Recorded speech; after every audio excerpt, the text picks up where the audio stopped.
Nora super 50 ए school platform से मैं विकास शर्मा एक बार फिर कक्षा 10 के सभी विद्यार्थियों का स्वागत करता हूं। जैसा कि हमने पिछली क्लास में पढ़ा, पहला जो पार्ट है आपके रासायनिक अभिक्रिया एवं समीकरण। तो रासायनिक अभिक्रिया और समीकरण को हमने दो पार्ट में डिवाइड किया है, दो पार्ट में उसको बांटा गया है, एक रासायनिक अभिक्रिया और सेकंड उसमें रासायनिक समीकरण। तो रासायनिक अभिक्रिया वाला जो पार्ट है वो हमने पूरा पढ़ा है। आज के इस क्लास में, आज की इस वीडियो में हम पढ़ने वाले हैं रासायनिक समीकरण। तो देखिए विद्यार्थियों, सबसे पहली बात जो हम लेते हैं रासायनिक समीकरण में वो क्या आती है?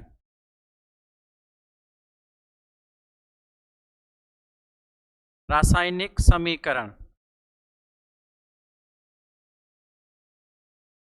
एनसीईआरटी बुक अगर आप देखोगे 10th क्लास की, तो उसमें आपको रासायनिक समीकरण पहले दिया गया है और रासायनिक अभिक्रिया बाद में दी गई।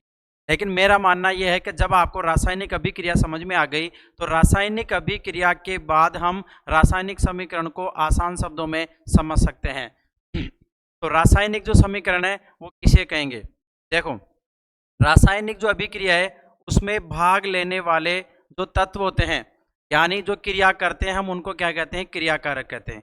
और क्रिया के फलस्वरूप बनने वाले जो पदार्थ होते हैं उन्हें हम क्या कहते हैं? क्रियाफल कहते हैं। तो रासायनिक जो समीकरण है उसको भी पढ़ने से पहले हम पढ़ेंगे शब्द समीकरण। शब्द समीकरण।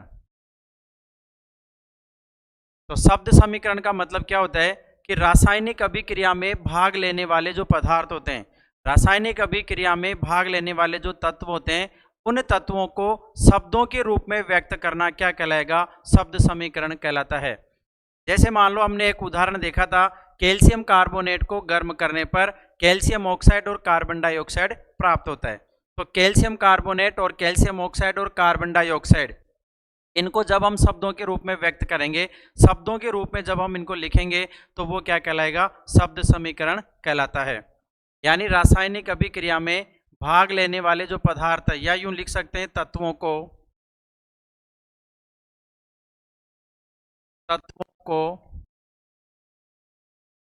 शब्दों के रूप में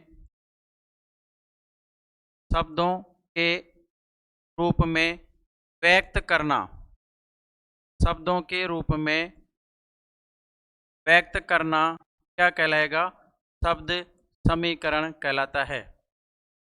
यहां हम एक एग्जाम्पल लेते हैं। जैसे कैल्शियम कार्बोनेट है CaCO3, तो कैल्शियम कार्बोनेट को गर्म करने पर calcium oxide plus carbon dioxide प्राप्त होता है। या हम यूं कहें कि एक रासायनिक अभिक्रिया है, कौन सी? कैल्शियम कार्बोनेट को गर्म करना और गर्म करने पर कैल्शियम ऑक्साइड और कार्बन डाइऑक्साइड प्राप्त होना, ये एक प्रकार की रासायनिक अभिक्रिया है। अब जब इस रासायनिक अभिक्रिया में भाग लेने वाले जो तत्व हैं उनको अगर हम शब्दों के रूप में व्यक्त करेंगे तो वो क्या कहलाएगा? शब्द समीकरण कहलाता है। तो यहाँ पर कैल्शियम जो कार्बोनेट है, ऊपर तो लिखा हमने इसका सूत्र, नीचे लिखेंगे इसका शब्दों के अंदर नाम लिख देंगे इसमें। जैसे कैल्शियम कार्बोनेट इक्वल टू क्या हो जाएगा? Calcium oxide. ठीक है। इसके बाद CO2 को क्या लिखेंगे हम? Carbon dioxide. तो यहाँ बहुत ही आसान और सरल शब्दों में हमने देखा कि किसी भी रासायनिक अभिक्रिया में भाग लेने वाले जो पदार्थ होते हैं या रासायनिक अभिक्रिया में भाग लेने वाले जो तत्व होते हैं उनको शब्दों के रूप में व्यक्त करना क्या कहलाएगा? शब्द समीकरण कहलाएगा। तो शब्द समीकरण के बाद में फिर नेक्स्ट आता है आपके रासायनिक समीकरण।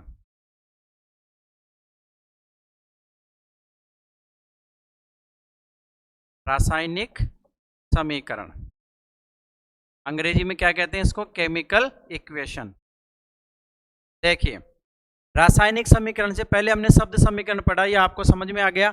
अब बात करते हैं हम रासायनिक समीकरण की।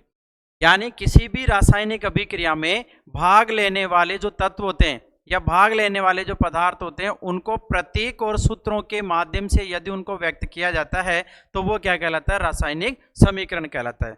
यानी तत्वों को क्या करेंगे?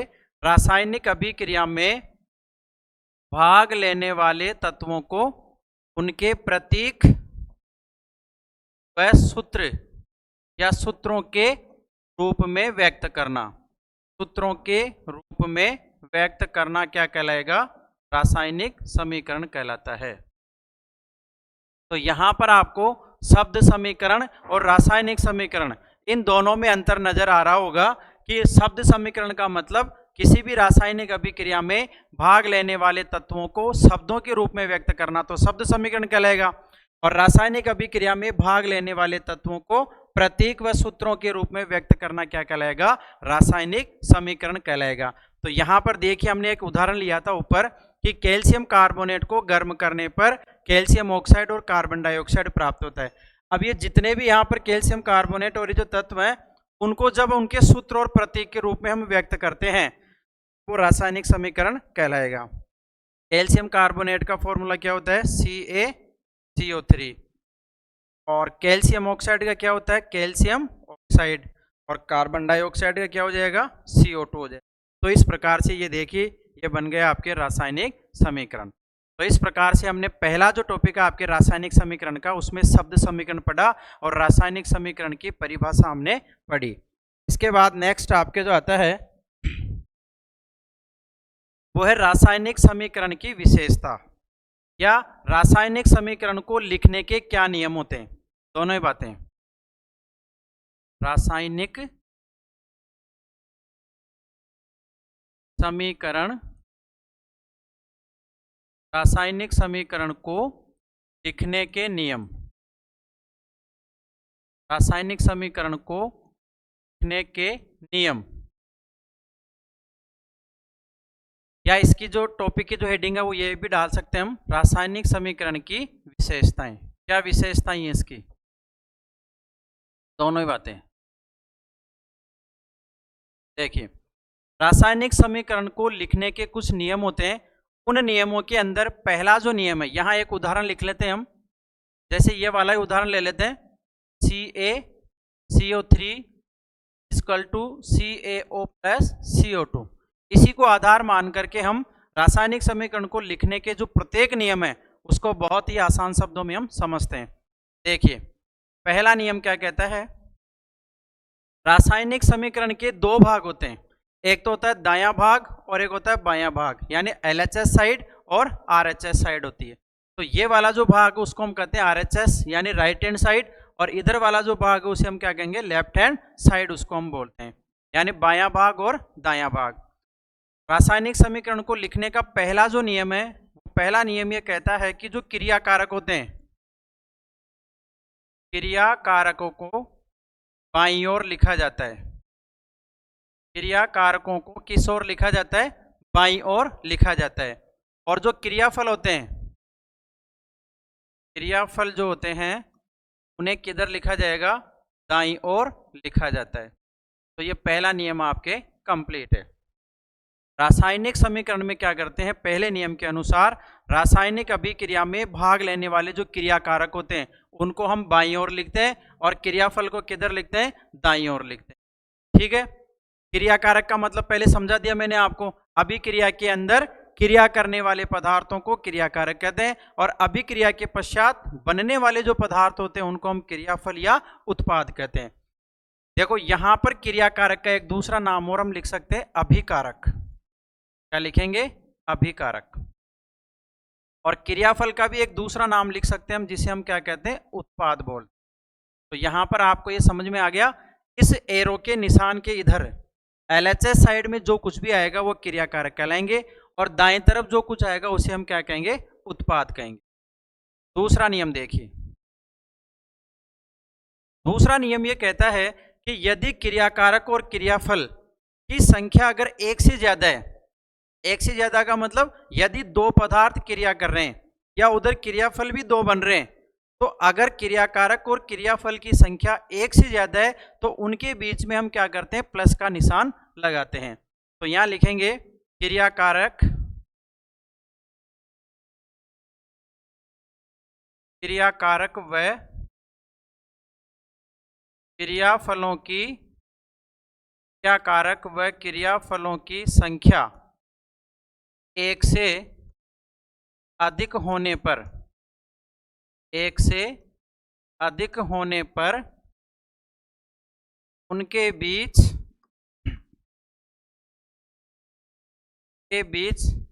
प्लस निशान लगाते हैं। इसका निशान लगाते हैं, प्लस का निशान लगाते हैं। देखो जैसे मान लो अभी एक एग्जांपल लिखते हैं यहाँ पे N2 plus 3H2 equal to 2NH3 plus 93.31 kilo joule energy. इस वाले उदाहरण में आप देख रहे होंगे कि यहाँ पर नाइट्रोजन और हाइड्रोजन दो क्रियाकारक हो गए, तो एक से ज्यादा क्रियाकारक हो गए मतलब दो हो गए, तो दोनों के बीच में अपन ने किसका निशान लगाया? प्लस का निशान लगाया। तो दूसरे नियम के अनुसार हम क्या कह सकते हैं, यदि क्रियाकारक और क्रियाफलों की संख्या एक से अधिक है तो उनके बीच में प्लस का निशान लगाते हैं। तीसरा नियम देखिए आप इसका। तीसरा नियम है क्रियाकारक व क्रियाफल के बीच एरो साइन, जिसे हम कहते हैं तीर का निशान लगाते हैं। दोनों के बीच में किसका निशान लगाते हैं? तीर का निशान लगाते हैं। तो यहाँ पर ये देखिए आप शुरू से यहाँ पर ये देखो क्रियाकारक और क्रियाफल के बीच में तीर का निशान लगा हुआ है, यहाँ भी ये तीर का निशान लगा हुआ है। ठीक है, अब जो हम तीर का निशान लगाएंगे वो अलग अलग प्रकार का होगा। देखो अगर मान लो तीर का निशान ये इस प्रकार का लगा हुआ है किसी अभिक्रिया में सीधा, और तो इसे हम कहते हैं अग्र अभिक्रिया। कौन सी अभिक्रिया बोलेंगे उसको हम? अग्र अभिक्रिया, यानी आगे की दिशा में होने वाली अभिक्रिया अग्र अभिक्रिया कहलाएगी। और अगर किसी अभिक्रिया में इस प्रकार का तीर का निशान लगा हुआ उल्टी दिशा का, तो यहाँ पे इस अभिक्रिया को हम क्या बोलेंगे? प्रतीप अभिक्रिया बोलेंगे इसको। प्रतीप यानी उल्टी दिशा में अभिक्रिया। ठीक है, और किसी किसी रासायनिक अभिक्रिया में अगर इस प्रकार का एरो का साइन लगा हुआ ये वाला अगर एरो का साइन है, तीर का निशान है, तो उसे हम क्या कहते हैं? उत्क्रमणीय अभिक्रिया। उत्क्रमणीय अभिक्रिया बोलते हैं, रिवर्सिबल रिएक्शन बोलते हैं इसको हम। तो इस प्रकार से ये देखिए आप, तीर के निशान के आधार पर एक तो होती है अग्र अभिक्रिया, एक होती है प्रतीप अभिक्रिया, और एक होती है आपके उत्क्रमणीय अभिक्रिया। तो अग्र अभिक्रिया का मतलब आगे की दिशा में होने वाली अभिक्रिया, प्रतीप अभिक्रिया का मतलब वापस उल्टी दिशा में होने वाली अभिक्रिया, और उत्क्रमणीय अभिक्रिया बोर्ड एग्जाम की दृष्टि से इंपॉर्टेंट प्रश्न है। परीक्षा में प्रश्न पूछा जाता है कि उत्क्रमणीय अभिक्रिया किसे कहते हैं, उदाहरण सहित समझाइए। तो यहाँ पे ये वाला जो एग्जाम्पल आपके N2 plus 3H2 equal to 2NH3, ये उत्क्रमणीय अभिक्रिया का उदाहरण होता है। इसका मतलब क्या होता है? ऐसी रासायनिक अभिक्रिया जिसमें क्रियाकारक से क्रियाफलों का निर्माण होता है और क्रियाफलों से वापस क्रियाकारकों का निर्माण हो जाता है, तो वह अभिक्रिया क्या कहलाएगी? उत्क्रमणीय अभिक्रिया कहलाती है। तो इस प्रकार से रासायनिक समीकरण को लिखने के ये 3 नियम हो गए। इसके बाद में आपके आता है चौथा नियम। देखिए अभिक्रिया में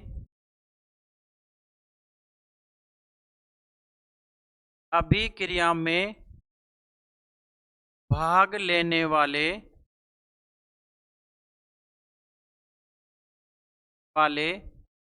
तत्वों को उनके तत्वों की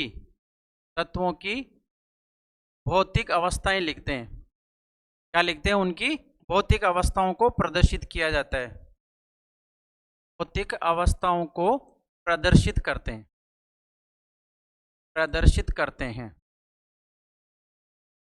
देखो चौथा नियम ये कहता है कि रासायनिक अभिक्रिया में जितने भी तत्व भाग लेते हैं, तो उन तत्वों की जो भौतिक अवस्थाएं होती है वो कौन सी स्टेट में, कौन सी अवस्था में, उसको उसके नीचे ब्रैकेट लगा करके उसको प्रदर्शित कर दिया जाता है।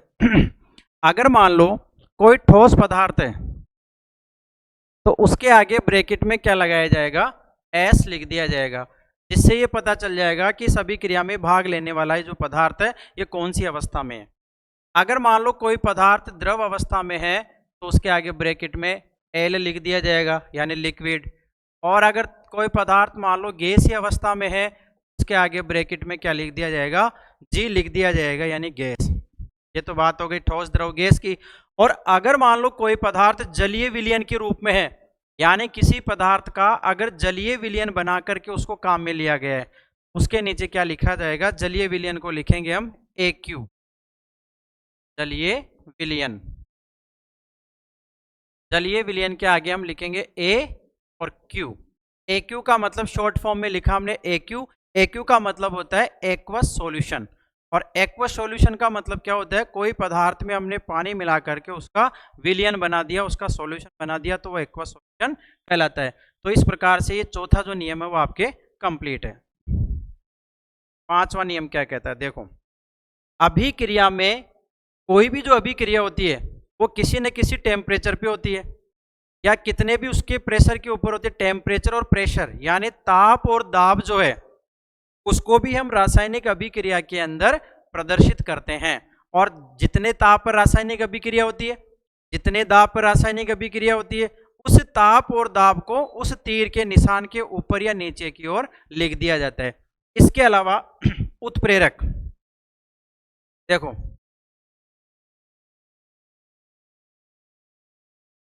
अभिक्रिया में भाग लेने वाले, अभिक्रिया में भाग लेने वाले उत्प्रेरक को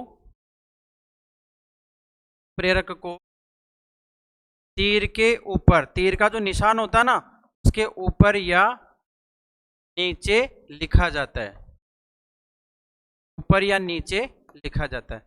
अब यहां पर बात आती है कि उत्प्रेरक क्या होता है। देखिए, हमने कह तो दिया कि किसी रासायनिक अभिक्रिया में भाग लेने वाले उत्प्रेरक को तीर के निशान के ऊपर या नीचे की ओर लिखा जाता है, लेकिन प्रश्न यहां पर यह आता है कि उत्प्रेरक क्या होता है। वैसे आपकी एनसीईआरटी की जो 10th क्लास की जो बुक है उसमें आपके उत्प्रेरक का टॉपिक या बारे में नहीं दिया गया, लेकिन मैं आपको उत्प्रेरक की परिभाषा बता देता हूं। उत्प्रेरक का मतलब क्या होता है? अभिक्रिया के वेग को परिवर्तित करने वाले पदार्थ क्या कहलाते हैं? उत्प्रेरक कहलाते हैं। आप नोट कर सकते हो ये परिभाषा उत्प्रेरक की। उत्प्रेरक की क्या परिभाषा लिखेंगे? अभिक्रिया के वेग को बदलने वाले, अभिक्रिया के वेग को बदलने वाले पदार्थ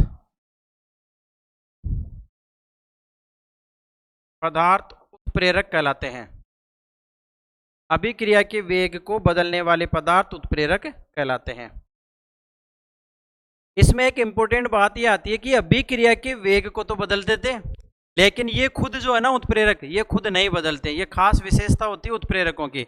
उत्प्रेरक में क्या लिखेंगे? उत्प्रेरक वो पदार्थ होते हैं जो अभिक्रिया के वेग को बदल देते हैं, लेकिन खुद स्वयं अपरिवर्तित रहते हैं। ऐसे पदार्थों को हम क्या कहते हैं? उत्प्रेरक कहते हैं। जैसे मान लो कि ये जो तीर का जो निशान होता है ना, इसके ऊपर उत्प्रेरक लिखा जाता है। मान लो जैसे निकल और पैलेडियम उत्प्रेरक लिख दिया, या मोलिब्डेनम लिख, जो भी रासायनिक अभिक्रिया होती है उसमें अगर उत्प्रेरक काम में आ रहा है तो उस तीर के निशान के ऊपर या नीचे की ओर उसको लिखा जाता है। तो ये पांचवा नियम आपके कंप्लीट। 6 नंबर पे ताप और दाब को भी तीर के ऊपर या नीचे लिखा जाता है, ऊपर या नीचे लिखा जाता है। ठीक है, ये समझ में आ गया आपको। इसके बाद में आता है आपके 7 नंबर पे रासायनिक समीकरण लिखने का नियम। देखो, रासायनिक समीकरण में 2 भाग होते हैं इसमें, एक तो दायां भाग होता है और एक बायां भाग होता है। तो दोनों ही भागों के अंदर रासायनिक जो तत्व होते हैं उनकी संख्या जो है दोनों तरफ समान होनी चाहिए, यानी the total number of element should be balanced in both side. दोनों ही साइड के अंदर तत्वों की संख्या क्या होनी चाहिए? समान होनी चाहिए। यानी समीकरण में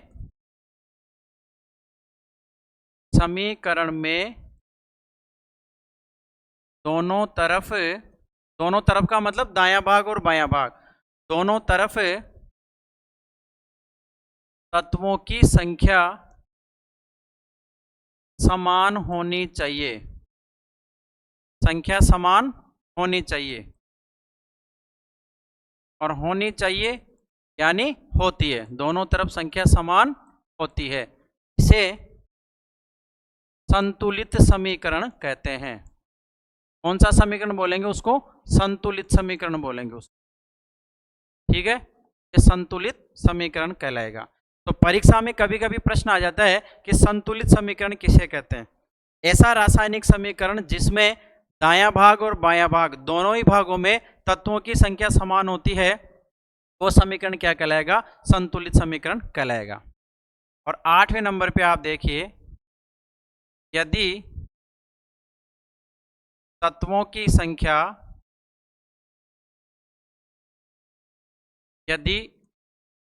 संख्या दोनों तरफ समान नहीं है, तो ऐसा समीकरण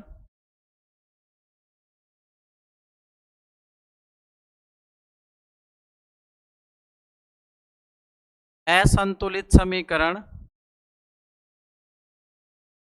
या कंकाली समीकरण कहलाता है। कौन सा समीकरण कहलाएगा? कंकाली समीकरण कहलाता है।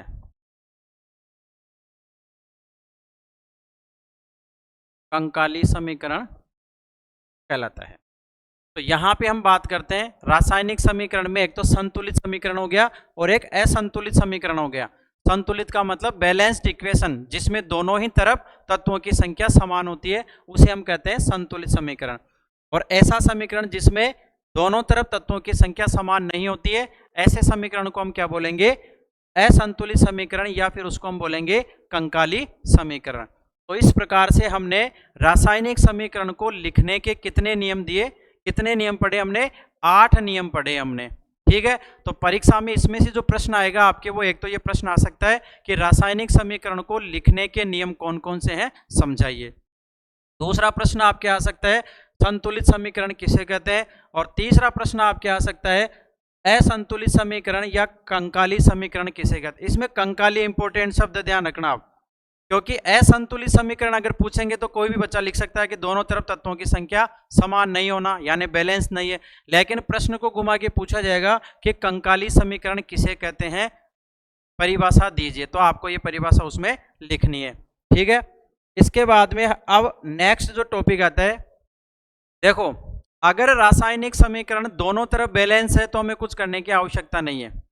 लेकिन रासायनिक समीकरण में क्या है कि दोनों तरफ अगर तत्वों की संख्या समान नहीं है तो वो असंतुलित समीकरण है।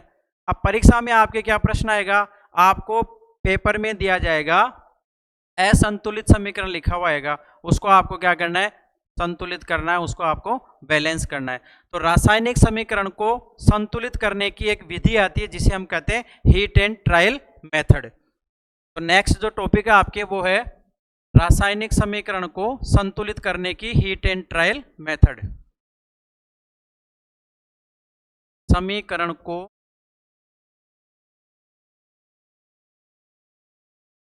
संतुलित करने की विधि, रासायनिक समीकरण को संतुलित करने की विधि।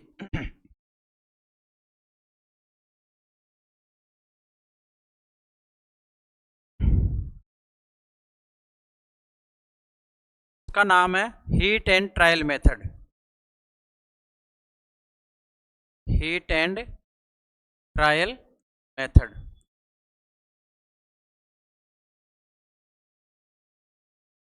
हीट एंड ट्रायल विधि या हीट एंड ट्रायल मेथड। अब देखिए यहां पे इस चीज को मैं ये समझाना चाहता हूं आपको कि विधि लिखी हुई है हीट एंड ट्रायल मेथड, लेकिन आपको क्या करना है, परीक्षा में 2 प्रकार के प्रश्न आएंगे आपके। एक प्रश्न तो आपके आएगा कि रासायनिक समीकरण को संतुलित कीजिए। तो अगर ये प्रश्न आता है कि रासायनिक समीकरण को संतुलित कीजिए तो आपको डायरेक्टली उसको संतुलित कर देना है। और अगर परीक्षा में नाम लिखा हुआ है कि निम्न रासायनिक समीकरण को हीट एंड ट्रायल मेथड से या हीट एंड ट्रायल विधि से आप उसको संतुलित करिए, तो फिर आपको completely heat and trial method को अपनाना है और हीट एंड ट्रायल मेथड के आधार पर ही आपको उसको क्या करना है, संतुलित करना है। तो पूरा का पूरा जो प्रोसेस है वो यहाँ पर देखेंगे हम हीट एंड ट्रायल मेथड से किस प्रकार से तत्वों को संतुलित करते हैं।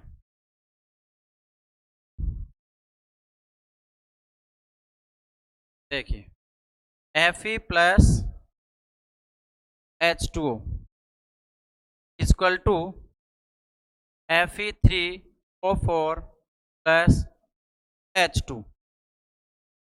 यहां पर हमने एक एग्जाम्पल लिया है, ये वाला समीकरण देखा है। ये समीकरण हमने लिखा है Fe plus H2O equal to Fe3O4 plus H2। अब हमें क्या करना है, इस समीकरण को हीट एंड ट्रायल मेथड के थ्रू क्या करना है, इसको संतुलित करना है, इसको बैलेंस करना। स्टेप बाय स्टेप इसको बैलेंस करेंगे। तो पहला जो स्टेप है इसका देखिए आप, सबसे पहले इसको हम क्या करेंगे, स्टेप फर्स्ट, पहली स्टेप में क्या करेंगे, बहुत आसान सी है, वैसे उसका कोई लॉजिक है नहीं, लेकिन हाँ ये एक बुक के अंदर दे रखा है कि फर्स्ट स्टेप में क्या करना है, जितने भी ये यौगिक तत्व लिखे गए हैं इन सब के आगे हमें क्या बनाना है, एक बॉक्स बनाना है, ताकि आपको ये पता चल जाए कि ये सब सेपरेट अलग अलग तत्व हैं। तो सबसे पहली जो स्टेप उसमें क्या लिखेंगे, तत्वों के चारों ओर बॉक्स बनाते हैं। तो ये बॉक्स बना दिया हमने, देखो ये Fe के बॉक्स बना दिया, H2O के बॉक्स बना दिया, और आयरन जो ऑक्साइड है Fe3O4 इसके भी बॉक्स बना दिया, और ये हाइड्रोजन के भी हमने बॉक्स बना दिया। ये आपकी पहली स्टेप कंप्लीट है। नेक्स्ट देखो आप स्टेप सेकंड, दूसरी स्टेप में हम क्या करेंगे, तत्वों की सूची बनाएंगे, दोनों तरफ तत्वों की सूची बनाएंगे, तत्वों की सूची बनाना। भाई क्या होता है, कभी कभी एग्जाम में संतुलित समीकरण दे दिया जाता है और आपसे कहा जाता है कि इसको संतुलित करिए, तो विद्यार्थी क्या करता है, उस संतुलित समीकरण को संतुलित करने के चक्कर में उसको क्या कर देता है, असंतुलित कर देता है। तो आपके प्रश्न आएगा संतुलित, तो आपको पहले उसको चेक भी तो करना पड़ेगा कि ये समीकरण वास्तव में रियलिटी में असंतुलित है या नहीं, क्योंकि कभी कभार एग्जामिनर क्या करता है, उठा करके संतुलित ही समीकरण दे देता है और फिर आपसे पूछेगा कि बताओ इसको संतुलित करो, तो आपको क्या लिखना उसमें, यह समीकरण पहले से ही संतुलित है, बस इतनी सी लाइन लिखनी है। उसको संतुलित करने के चक्कर में आप उसको असंतुलित करके आ जाओ कहीं, तो इसलिए पहले उसको चेक भी करना पड़ेगा कि ये वास्तव में असंतुलित भी है या नहीं है। तो यहाँ तत्वों की सूची बनाएंगे हम, यहाँ लिखेंगे LHS साइड यानी लेफ्ट हैंड साइड, और यहाँ लिखेंगे RHS साइड और राइट हैंड साइड। ये देखो सबसे पहले लेते हैं हम Fe यानी आयरन, LHS साइड ये हो गया आपके, ये वाला जो पार्ट है वो LHS साइड कहलाएगा, और ये वाला पार्ट क्या कहलाएगा, RHS साइड कहलाएगा। आयरन कितना है इधर देखो, 1, इधर आयरन कितना है, 3, और फिर लेते हैं अपन हाइड्रोजन, हाइड्रोजन इधर कितने हैं, 2, हाइड्रोजन उधर कितने हैं, 2, ऑक्सीजन इधर कितना है, 1, और ऑक्सीजन उधर कितना है, 4। तो आपकी ये जो अगली जो स्टेप सेकंड है ना, ये भी आपकी कंप्लीट हो गई। सेकंड स्टेप में हमने क्या किया, तत्वों की सूची बनानी। अब आप चेक कर सकते हो, आयरन देखो इधर तो 1 और उधर 3 है, इधर ये 2 है, इधर 2 है, इधर ऑक्सीजन 1 और उधर ऑक्सीजन 4 है, तो इसका मतलब ये समीकरण कहीं ना कहीं क्या है, असंतुलित है। अब हम क्या करेंगे, थर्ड स्टेप लेंगे, स्टेप थर्ड। देखो अब इनको क्या करेंगे, सभी तत्वों को बारी बारी से हम संतुलित करेंगे। ऐसा नहीं है कि सारे तत्वों को एक साथ हम संतुलित कर देंगे, सभी तत्वों को बारी बारी से संतुलित करेंगे। तो सबसे पहले यहां लिखेंगे हम ऑक्सीजन को संतुलित करना,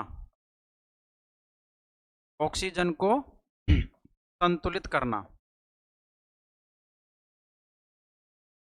तो यहां देखो ये ऑक्सीजन है आपके, LHS जो साइड है और RHS जो साइड है, इसमें देखो LHS साइड में ऑक्सीजन कितना है, 1, और RHS में कितना है, 4। तो हमेशा ध्यान रखना कि जो बड़ी संख्या है ना उसको तो बड़ी रहने देंगे हम। यहाँ पर RHS में 4 है तो इसको तो 4 ही लिखेंगे, लेकिन LHS साइड में क्या करेंगे, 1 को 4 बना देंगे। तो 1 को 4 बनाने के लिए क्या करेंगे, 1 को हम 4 से गुणा कर देंगे, तो कितना आ जाएगा, यहाँ पे 4 आ जाएगा। यहाँ लिखेंगे संतुलित करना या संतुलन। अब यहाँ पे LHS साइड के अंदर 4 से गुणा किया अपन ने, किसको? ऑक्सीजन को। तो LHS साइड में जो ऑक्सीजन है ना, इसके आगे कितना लगा देंगे हम? 4 लगा देंगे, और ये स्टेप भी आपकी कंप्लीट हो जाएगी। यहाँ से नेक्स्ट इधर देखिए आप आगे, यहाँ से समीकरण उतारेंगे यहाँ पे Fe plus H2O equal to Fe3O4 plus H2। तो बात यहाँ पर देखिए, LHS साइड में 4 से गुणा किया था हमने, तो LHS साइड का जो ऑक्सीजन है ना, उसके आगे कितना लगा देंगे? 4 लगा देंगे। तो इस ऑक्सीजन के आगे यहाँ लगा देंगे 4। अब चेक करो आप, यहाँ ऑक्सीजन कितना हो गया? 4, और इधर भी ऑक्सीजन कितना हो गया? 4। तो इसका मतलब आपके ऑक्सीजन तो क्या हो गया? संतुलित हो गया। इस वाली समीकरण को देखेंगे अब अपन। अब किसका नंबर आता है? हाइड्रोजन का। तो स्टेप 4 में क्या लिखेंगे? हाइड्रोजन को संतुलित करना। हाइड्रोजन को संतुलित करना। अब देखो यहाँ क्या हुआ, हाइड्रोजन के पहले इधर 2 थे, उधर भी 2 तत्व थे, लेकिन हमने क्या किया? जैसे ही ऑक्सीजन को संतुलित किया, ऑक्सीजन को संतुलित करने के चक्कर में हाइड्रोजन क्या हो गया? असंतुलित हो गया। तो अब हाइड्रोजन को क्या करेंगे? संतुलित करेंगे। तो यहां एक तो लेंगे वो LHS साइड और एक RHS साइड, LHS और RHS। देखो LHS में इधर हाइड्रोजन कितने हो गए? अब ये 4 जो है ये 2 से गुणा हो जाएगा, तो यहाँ पर टोटल हाइड्रोजन के कितने एलिमेंट, कितनी संख्या हो गई हाइड्रोजन की? 8 हो गई। और इधर हाइड्रोजन कितना है? 2 ही हाइड्रोजन है। अब इसको क्या करेंगे? संतुलित। क्या कहा था? बड़ी संख्या को तो बड़ी रखना है। इस 2 को 8 में कैसे कन्वर्ट करेंगे? तो 2 को किससे गुणा कर देंगे? 4 से। तो कितना हो गया? यहाँ पे 8 हो गया। इसका मतलब RHS साइड में जो हाइड्रोजन है उसके आगे कितना लगा देना है? 4 लगा देना है, और इस समीकरण को नीचे उतार देना है। देखिए यहाँ इस समीकरण को नीचे उतारेंगे, Fe plus 4H2O equal to Fe3O4 plus 4H2। तो ये एक समीकरण आपके बन गया। अब इसमें आप चेक कर सकते हो किस किस को। ऑक्सीजन कितना है? 4। इधर भी ऑक्सीजन कितना है? 4। यहाँ हाइड्रोजन कितने हो गए? 4 दूनी 8, और इधर भी हाइड्रोजन कितने हो गए? 4 दूनी 8। इसका मतलब आपके हाइड्रोजन भी क्या हो गया? संतुलित हो गया। अब किसका नंबर आता है? आयरन का। तो स्टेप 4 की जगह आ जाएगी आपकी स्टेप 5। स्टेप 5 देखिए आप, Fe को संतुलित करना। Fe को संतुलित करना।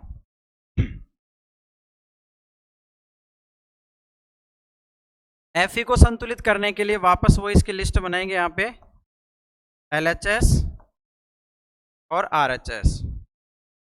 Fe देखो आप इधर लेफ्ट हैंड साइड में Fe कितना है? 1, और RHS साइड में Fe कितना है? 3। तो कहा था बड़ी संख्या 3 को तो 3 रखेंगे, 1 को 3 बनाने के लिए क्या कर देंगे? 1 को 3 से गुणा कर देंगे, तो कितना आ जाएगा? 3 आ जाएगा। यहाँ ध्यान देने वाली बात ये होती है कि आपने जितने से गुणा किया ना, उसी संख्या को आपको उस तत्व के आगे लिखना है, जब जाकर के वो समीकरण बैलेंस होगा। तो यहाँ पर देखिए LHS साइड में 3 से गुणा किया, तो Fe के आगे कितना लगा देंगे?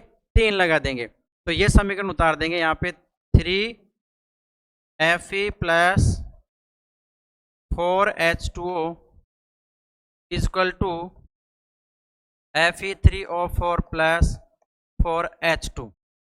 अब ये वाली जो समीकरण है इसमें चेक करिए आप, इसे हम कहते हैं पूर्णतः संतुलित समीकरण। कंप्लीट बैलेंस्ड इक्वेशन होती है ये। और इसमें आप चेक करिए, यहाँ Fe कितना है? 3, इधर Fe कितना है? 3, हाइड्रोजन कितने? 8, इधर भी हाइड्रोजन कितने? 8, इधर ऑक्सीजन कितने? 4, इधर ऑक्सीजन कितने? 4। जबकि पहली ये जो समीकरण हमने लिखी थी ये वाली, ये असंतुलित समीकरण थी। ये कंप्लीट प्रोसेस हमने काम किया इस पे, और पूरा प्रोसेस करके हमने लास्ट में क्या लिख दिया? पूर्णतः संतुलित समीकरण है। तो आपको समझ में आ गया होगा कि रासायनिक समीकरण को संतुलित करने की हीट एंड ट्रायल विधि है ये। परीक्षा में अगर हीट एंड ट्रायल विधि का नाम आता है तो आपको इस प्रकार से स्टेप बाय स्टेप उसको कंप्लीट करना है। इसके बाद में आपको अगर संतुलित करने की हीट एंड ट्रायल विधि नहीं आती है मान लो, तो फिर उसके बाद में आपको क्या करना है, डायरेक्टली उस हीट एंड ट्रायल मेथड को डायरेक्ट करना है।